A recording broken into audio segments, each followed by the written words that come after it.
So, naka-receive ka ng email that you're invited for a job interview. Pero, imbis na matuwa ka, naisip mo, ala, anong gagawin ko? Paano nga ba ako magpe-prepare? Relax lang, Paps. Kasi sa video na to, i-share ko sa inyo yung 5 bagay na ginagawa ko every time nakakakuha ako ng invite for a job interview. Throw your hands up if you with it, drop it.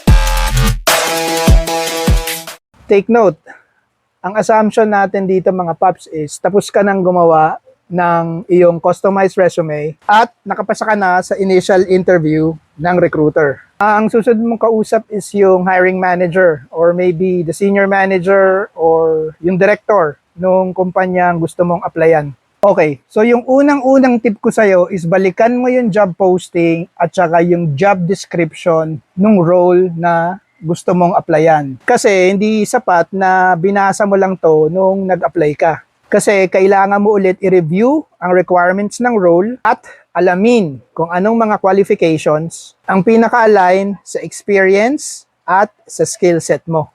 Mag-research ka rin sa kumpanya. Ano ba ang pinaka-produkto nila? Anong service ang binibigay nila sa kanilang mga clients? Ano ba ang kultura nila? And ano ba ang mga posibleng challenges na hinaharap ng kanilang organization? At syempre, pag alam mo na yung mga bagay na to, mas madali mong maiko-connect yung experience mo and yung skill set mo sa pangangailangan ng organization nila.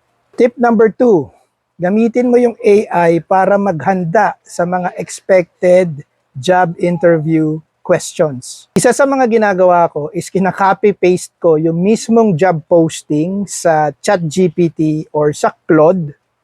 Tapos, ganito yung ginagawa kong prompt. Based on this job description, share the probable interview questions and create structured conversational answers aligned to my work experience and skill set. Malaking tulong to mga Paps para magkaroon ka ng idea kung ano yung mga posibleng interview questions ang itatanong sa'yo. At kung paano mo mai-articulate or mapapakita yung strength mo during the interview. Tip number 3, huwag umasa ng buo sa AI. Siyempre, kailangan mong i-validate yung sagot. Importante ang validation mga Paps kasi kahit gaano kagaling ang AI, minsan nagkakaroon pa rin ito ng hallucinations. Lakas ng ulan or information na hindi naman talaga tugma sa experience or skill set mo. Basahin mong mabuti ang mga sagot at itanong sa sarili mo, ako ba talaga to? Ganito ba talaga ang ginagawa ko sa trabaho? Siguraduhin mong authentic at totoo ang mga sagot dahil madaling mapansin ng interviewer kapag scripted ang mga sagot mo. Tip number 4, mag-rehearse bago ang interview. Huwag mong hintayin ang araw ng interview bago mo isipin ang mga isasagot mo. Ilang araw before the interview, mag-practice ka ng magsalita. Subukan mong sagutin ang mga tanong sa harap ng salamin. Pwede ring kunin mo yung cellphone mo tapos i-record mo yung sarili mo. O mag-practice ka kasama ng kaibigan or ng jowa mo or maybe ng asawa mo. Tandaan mo hindi mo kailangan kabisaduhin ang sagot. Ang goal ay maging comfortable ka sa pagkukwento, sa experience mo at sa mga accomplishments mo. Tip number 5, gumawa ka ng personal interview guide mo.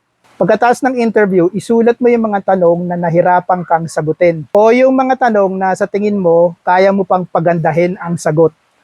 Pagkatapos ng interview mo, gamitin mo ulit yung AI para tulungan ka gumawa ng mas malinaw at structured na sagot. I-save mo to sa personal interview guide mo para mas handa ka sa susunod na interview. Tandaan mo, bawat interview, maski hindi ka matanggap, ay practice pa rin para sa susunod na opportunity. So ayan yung 5 bagay na ginagawa ko para mag-prepare sa mga job interviews.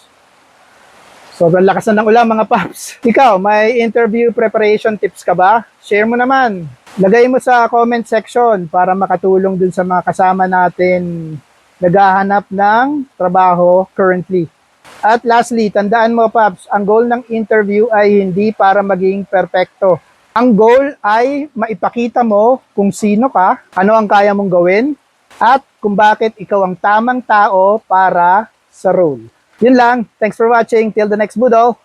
Peace! Ingat-ingat mga paps. Stay dry.